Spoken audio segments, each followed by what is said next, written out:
This automatic quality reduction balancing machine can provide single-sided balance detection and correction for magnesium alloy rotors with a mass of 6 to 120 mm, within 30 to 300 gram, and an initial imbalance of less than 700 mg.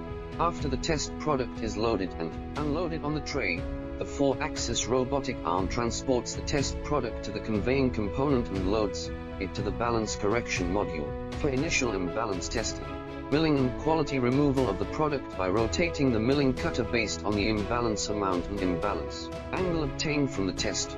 During product quality removal, waste material is adsorbed and cleaned. Imbalance retest is required after the product has undergone balance correction. If the balance test results are not ideal, the balance correction will be carried out again. The remaining imbalance of the rotor after balance correction is less than 100 mg, and the UPH value is between 120 to 180 pieces.